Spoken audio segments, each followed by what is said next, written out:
Yo, it's me again. Now, we've all seen the madness on the roads. Crash for cash scams. People overreacting. And look at the cheek of this guy. Oh, I bet that hurt. Oh my God! Hope you feel better soon, mate. Joker. Trust me, it's more common than you think. Especially in a cost of living crisis.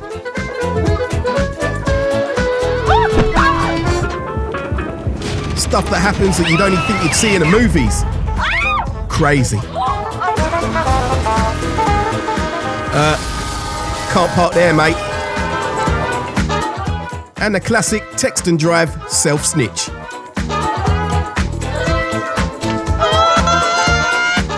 It ain't just cars that are on a madness either.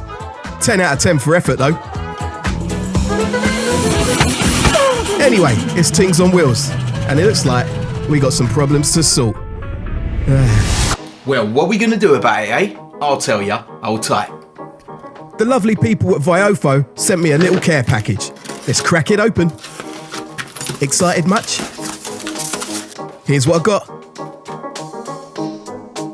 So as you can see, we've got the dash cam itself. Sorted. A memory card. High endurance, apparently. We've got a wireless remote control. Polarising filter. Very snazzy. And a hard wiring kit, because no one wants wires hanging around in the car. Well, I don't anyway. It looks like a decent bit of kit, to be fair. So let's have a closer look. Let's get this bad boy open. If we're going off presentation, they've already won me over.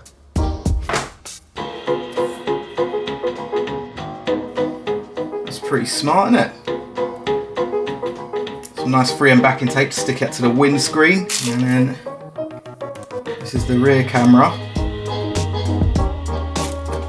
Manual, spare stickies. More deeper. We've got trim removal kit.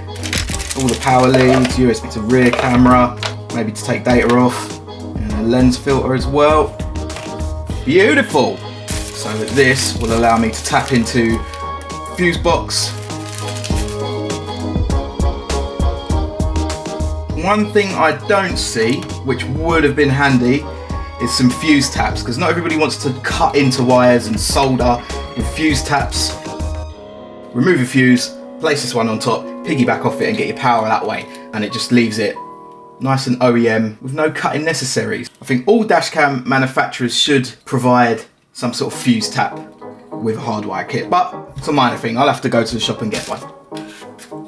Nifty little, I guess that's if you want to trigger a recording really quickly, or I don't know. It's got tape on it so you can stick it in the car somewhere. Polarising lens filter, that will get rid of some of the reflections that you don't want, glare from the sun, etc. Brilliant. We've got a memory card there so we can keep our footage stored. Quite a high read speed, which is good. It's going to be constantly recording. Yeah, man. Now all looks good, but the proof is in the pudding. Alright, less of the chit chat, let's get this lot fitted. Off to the car. Oh, that grass is green. Zosha, you up for chilling with your boy for a bit? Alright, let's go. Okay, let's go.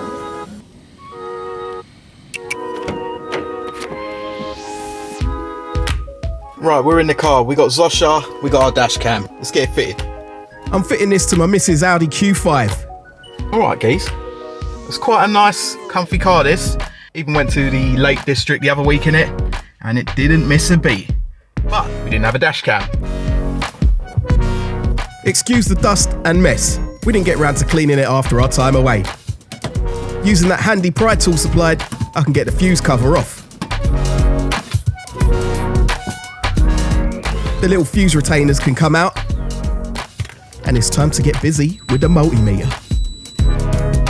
I set it to volts, 20 to be precise, as it's a 12-volt system. I need to check these fuses by putting one of the meter probes to earth and the other on the fuse itself. One of these will be constant 12 volts. or accessory 12 volts, so we need both. So we'll prod. That'll be a great earthing point, straight to the chassis. That's one location for a probe.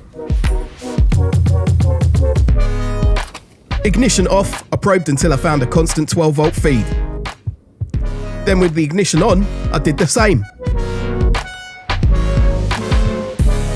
To make the install simple, I used a breakout fuse, also known as a fuse tap.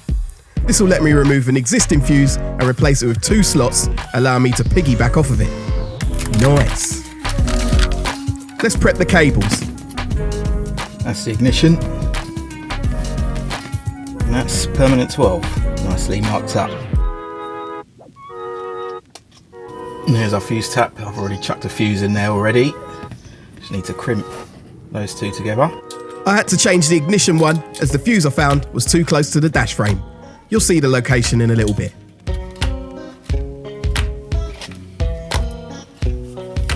So here's the cam.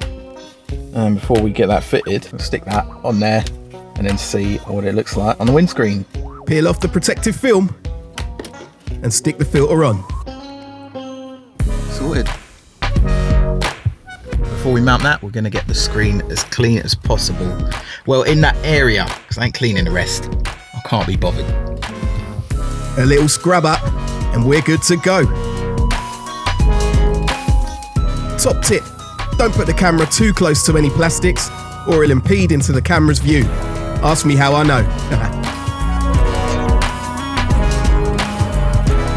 Look at that, nice and solid. That ain't going anywhere. Can still move the mirror around without it getting in the way. Lovely. Right, that's the front one done. We've still got the back to sort. Get that wire, run from there, all the way around there, along here, down to the fuse box. It's long, but take your time. In most cases, you don't need to fully remove the trim, but gently pull back and tuck the wire in behind it. Working from the camera back, as you can tuck any excess behind the dash. I want a seamless finish.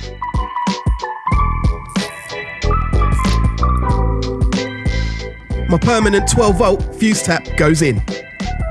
And as there wasn't an existing fuse, I made a bridge to plug into the first slot. Then goes the smaller mini fuse tap. And the earth cable, I bolted it here. Back on with the cover, and you'd never know. Factory fresh. That's how we like it. Now that's in, I need to run a cable from here all the way around,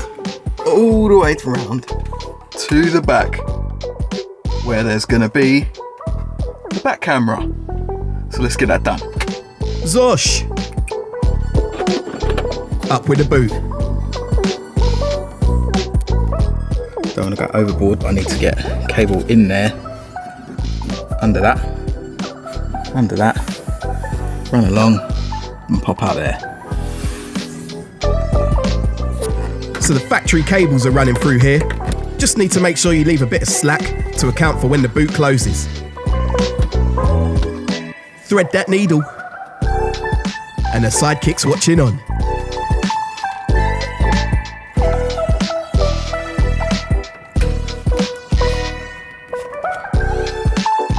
More wire tucking.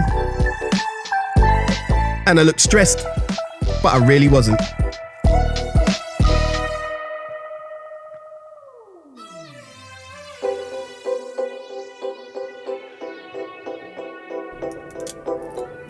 Prepping that rear camera to go on.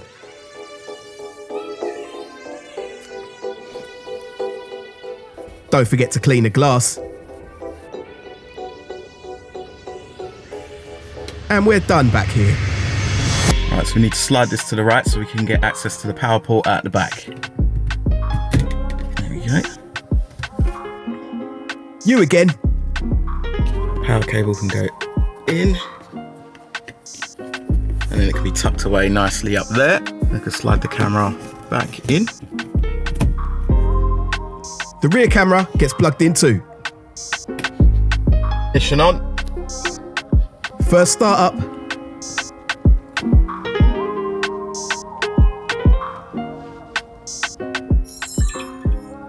Going through the motions, set the language, time zone, and units of speed. Please insert a memory card.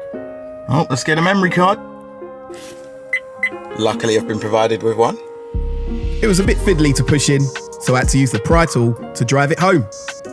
Minor. A few seconds later, we're good. That's not too easy to see there, but you can see the main image has the front camera, and in the top left, it's showing a rear camera. Pretty good. I hope there's a way of configuring how you want it to look and if the screen stays on, but we'll see. You can also get this little Bluetooth button so you can trigger recordings or lock recordings when there's an incident at the ease of your fingertips. So I might just mount this somewhere.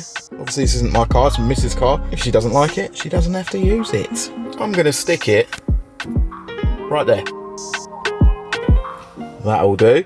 I don't usually like stick on things like that, but it's not my car and it doesn't look too out of place. Hold this for 3 seconds. Will it work? Of course it will. It should turn blue. Sorted, we're connected. I'm going to put the app on my phone. This will allow me to change the settings easily, but you can still do it from the camera itself.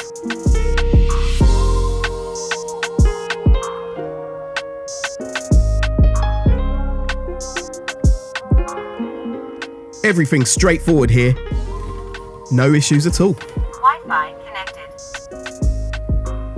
And it's that simple. Switch which cameras I'm looking at. Easy. All your settings are in there. Loads to go with.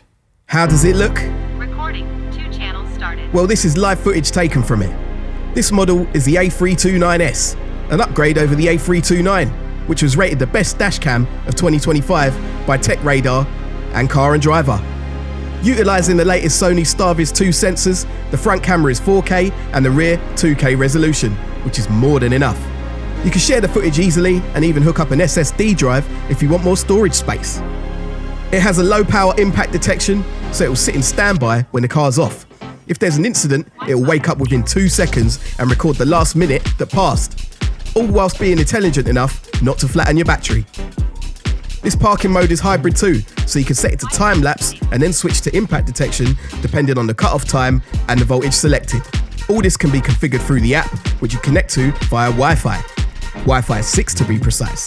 The unit boasts HDR2, balancing your images when there's extremely bright and dark areas, allowing you to see number plates and signs clearly.